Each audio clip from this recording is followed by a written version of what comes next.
Hi everyone and welcome to a new episode of the local sex shop. My name is Mikaella and I am your hostess. Today I am very glad to be joined by another sex shop owner. This one is not so local. It's in Leeuwarden. For me, it's very local. Well, yeah. And I would love to see what we're going to talk about today. I am so looking forward to all of the discussion. So, to begin, Mose, dear owner of the sex shop, of the actual sex shop, hi. Hi. Welcome. Thanks. Would you like to introduce yourself a bit? Yeah, my name is Mose. I'm a 30-year-old trans and queer person. And I graduated from Hanse Minerva Academie voor Popcultuur in 2017. And after that, I did a lot of deep diving into sex positivity. And this eventually ended in me opening my own sex shop. Nice. Yep. In like a very packed. Yep. Yeah. Okay. So what triggered that sex positive exploration? At some point, I was doing some art projects because I graduated in art and design, and in this like art explorations, I focused a lot on bodies and on how to attach body positivity to art, and eventually this led to when is something sexual, when is it not, why is there so much shame around this, and I started to push these boundaries more and more until at one moment I actually created a very short erotic film. But then I also realized that I was more into like the whole sex education part of it than the making art about it. So yeah, that's kind of how it went. Okay, I see. You said the word bodies, and I know we're going to... This is basically our main topic for Yes. today, which is sex with gender diverse bodies. But before delving into that, I wanted to ask you a bit more about the sex shop, because of course we love to talk sex shop here. So I wanted to ask you a bit, considering that you're also a trans and queer person, what kind of sex shop are you running exactly? Yeah, it's a very niche sex shop. So the sex shop that I'm running is a shop that's focused on trans and queer bodies, and that means that I like all the products that I have are specifically curated so that it's fitting for all bodies. So I basically eliminated all for him and for her products, and then curated everything that's left so that people that struggle with gender dysphoria or don't want to be see or be confronted with main like binary thinking too much, they can just go to the shop and everything will be cool. And apart from that, I also have gender affirming gear, so that means binders, tucking underwear, prosthetics, stuff like that.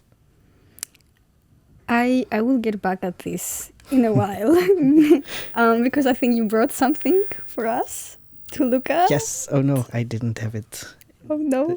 I mean, it's in my bag. Okay. We will get to it Yes. then. Now I want to move a bit on the adults and talking a bit more about bodies. So when you talk about trans bodies, when you talk about bodies that are gender diverse, can you give us some examples of how that could look like for people? Yeah, so especially trans people will go through a bunch of changes in their bodies, and this would also change like the way they address sexuality. For example, if you go on hormone therapy, some parts of your body will change. Like if you go on testosterone, your clitoris will grow. So and other types of sexual interactions feel nice. But also, if you go on estrogen, the way your body functions changes, and also the way you want your body to function change maybe. So it's nice to have different kind of tools and things to work with to get to know your new-ish body or the way you want to work with it. So how does sex look like in those cases? Because I think there's a very prevalent notion of sex is basically penis in vagina, and that is for a lot of people, even if they are straight couples, like everything else is like what comes before sex. Yeah, foreplay. Yes, it's foreplay, it's not sex. So when you have bodies that work different, that look different, how could sex look like in those occasions? I feel like you should normalize having more conversations about it, because it's super important to know what the person that struggles with dysphoria or wants to do stuff a less binary way, like how they personally want to be addressed or touched. There's no like blueprint for how it works the best. So that's why communication is like the best way to go about it. And also try to like play around with language and maybe someone's bottom growth, like the enlarged clitoris will grow, and this person wants them to call it a dick. Just, I don't know, play around with it, be open for someone else's wishes, or yeah. I have heard someone, and I think I told you, like the first time I actually heard someone really make a point out of it, I was not expecting it, because they were talking about their breasts, and they were saying, you know, I don't feel comfortable, I don't want to, and they were also talking about a partner that was not very mindful of the fact that, okay, I don't want my chest to be exposed. And I think it just struck me, because I feel like it was also the fact that it is a person assigned female at birth. And I feel like I was also, you know, more familiar with trans women visibility maybe, and hearing those kind of things regarding how you would rather see your body. And it's really, I don't know, I think I still think about it. Could you, maybe now is the time to talk about the different, or like if you could show us what you brought that has to do with, like, I don't know, sex toys, accessories, I don't know exactly what you brought, of like that a trans person could use to feel more comfortable during sex. Yeah, okay. We should cut the me disappearing. I brought the 3 things.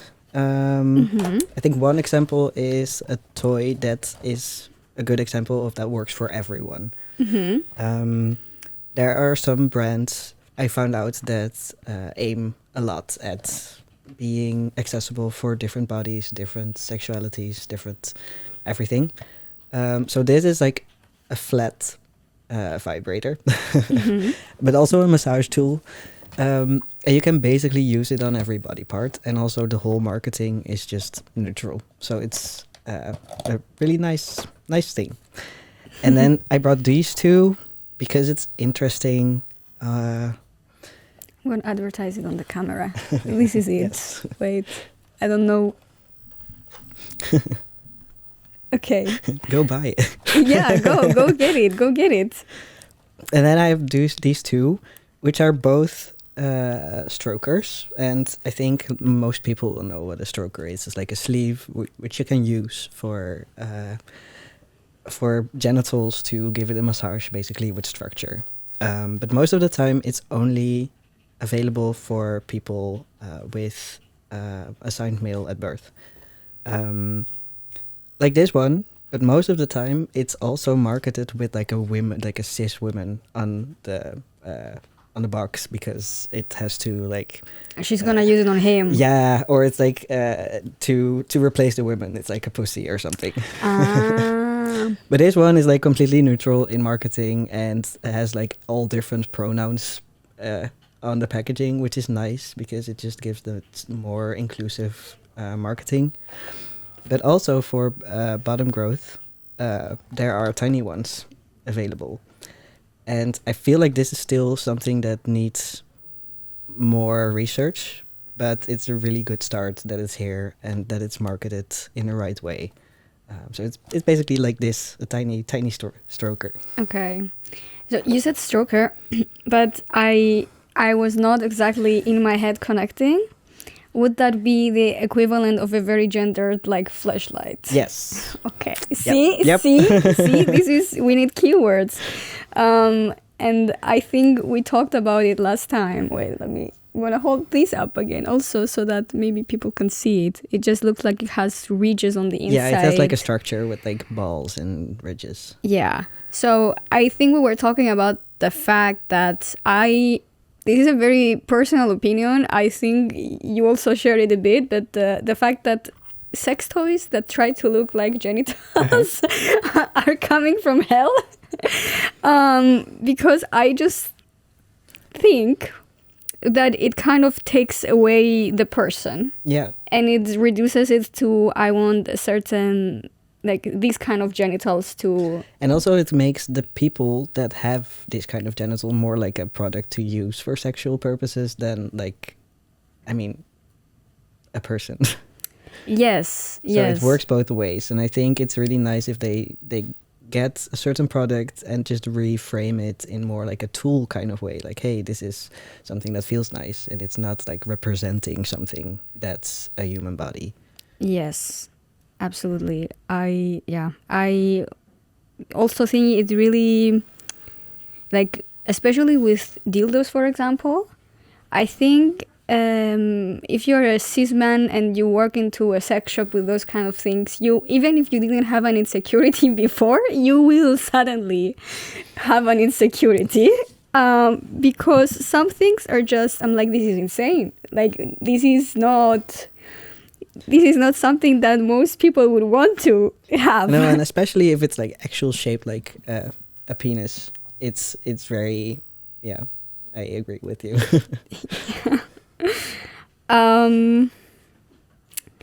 Because we talked about you said bottom growth and changing language and not using exactly the language that was given to us before.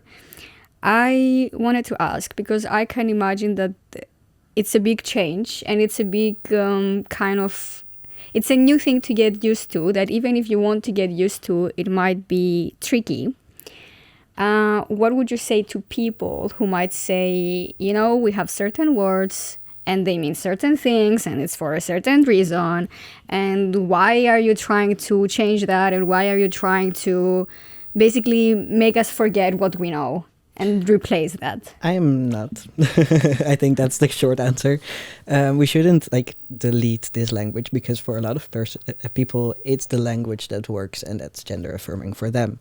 I think it's nice to work on trying to expand the language for the people that don't feel gender affirmed by using this certain language. So yeah, I think it's just expanding for the people that need it, and for everyone that is feeling like they don't need it, it's nice to know, like, plant a seed that it's possible, because maybe once in their life they will date a trans person and then they remember, hey, I heard something, maybe I can change the language now. How would that also transfer into communicate in a medical setting, you think? Yeah, I think this is very complex, because of course, like body anatomy terms, in terms of like medical sessions, they are not gonna like change it up to Also because it's going to be difficult to talk about certain body parts and certain problems. But for example, but you can still like ask your medical professional to maybe avoid certain terms.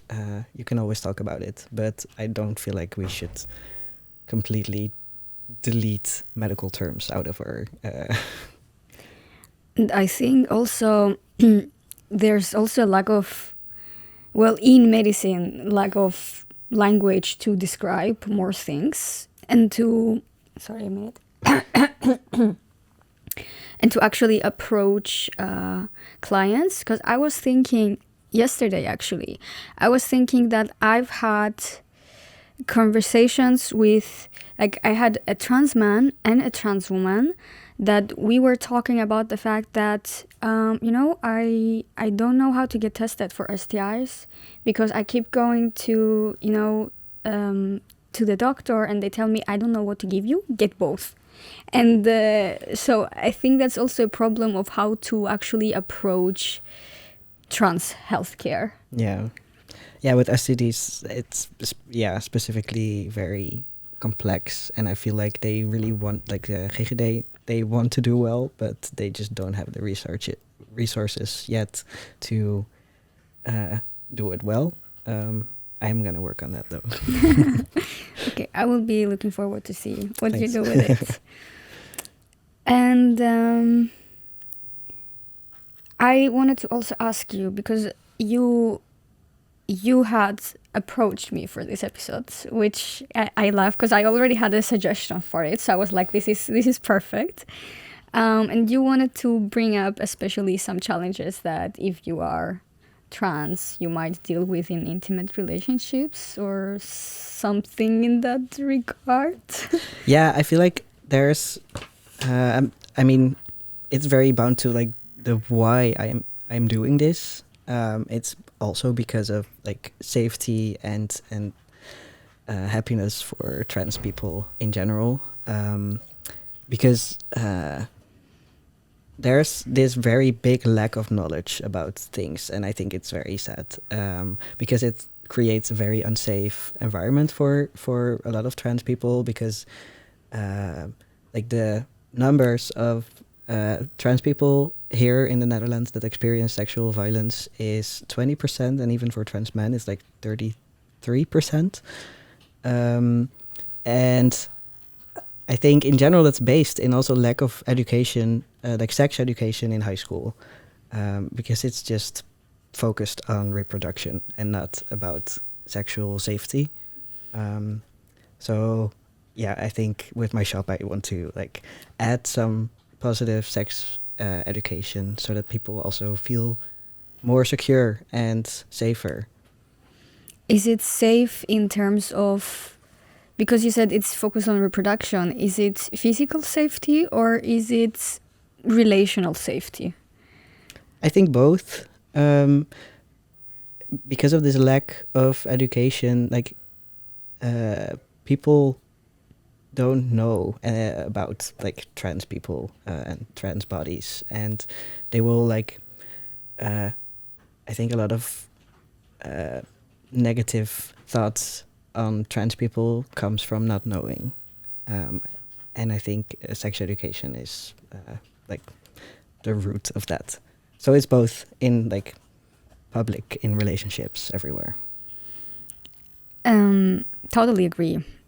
Sex education is the way to go. And also I was thinking that because of that lack of information, I think if you are a trans person and then you walk into dating someone who is not trans, I think then you might automatically feel that, okay, how much does this person know? How much do I have to explain? How comfortable do I feel saying no to certain things? Yeah, exactly that. Yeah, and I think that's a very, very big thing, because even if you're not trans, you still should be able to feel like when you are interacting with someone, you can say yes and you can say no, and you can say I don't like to be touched there. And I think when we do live in a society that kind of takes for granted that when you have sex, you use part A, part B, and part C, then it becomes even more of a challenge to speak up for yourself in an intimate situation. And a lot of people also don't talk about sex before they actually have sex, which is something that now I have experienced talking with someone about. Usually, if I'm going to have sex with a cis man, I do say, oh, by the way, protection. Oh, by the way, in case of pregnancy, X and Y. But then I also talked about it with a female person, and it wasn't just, I feel it wasn't just about, well, it definitely wasn't about pregnancy. And it was about sexual safety, but it also was about, okay, so what do you like? Yeah. And I got very into that question, and I was like, okay, so from now on, other than just sexual safety, I want to talk with people about what they like before there's actual sex, and to make it at a point where it's not during, because during people might feel bad to say, oh, actually I don't like that, or it's, in the moment and you have all of the hormones and all of the desires, and you might do stuff that you actually don't want to do. Yeah. I think also it just creates an open space to do speak up during if you don't like something, if you had the space to talk about it beforehand. Do you have any last piece of advice that you would give to a cis person who might want to date a trans person to help them feel safer or better in the... Yeah, this, I think what you said, open a conversation with this person, not only in the moment that you're gonna have sex with them, but beforehand. Ask them what they like, which body parts they want to have touched, how they want you to call those body parts. If it's okay to take someone's shirt off, or if it's just more comfortable to leave it on. All those parts, it's nice to just communicate about. Nice. Did you have any kind of recommendations for a goodbye? Yeah, one movie. I already screened it in Leeuwarden once with my shop. By the way, my shop is called Wild Ones. I don't think I mentioned this yet. We will put a link in the description if someone wants to go and check it out. Yeah. No, the movie is Desire Lines. It's about trans masc gay people and what they experience, and also the history, which is really nice. And wait, I'm gonna check. There's a zine about sex out of the binary, and it's called Sex Without Rules, Transcending Gender by Eli Saxe. I don't know how to pronounce it. Well, people can Google it. It's a really nice zine about the roles you can take during sex and how to communicate about boundaries and consent. And it's really nice. Okay, you can send me links and I can put them also in the description. I will also give a small recommendation. There's a book that it's cleverly called Trans Sex. That is by Lucy Fielding, and she is a therapist, and she's also trans, and she works a lot with, pleasure for gender diverse people. And I think it's aimed at therapists, but not only therapists. It's just for everyone, and it just also has different pieces by different people talking about topics that can come up. So yeah, that is my recommendation. It's on my read list. Nice. So I think that was it. Thank you so much for being here. Thanks for having me. Yes, of course. You came all this way. Thank you so much. And thank you for listening to us. I hope you enjoyed the episodes, and I'll see you at the next one. Woo!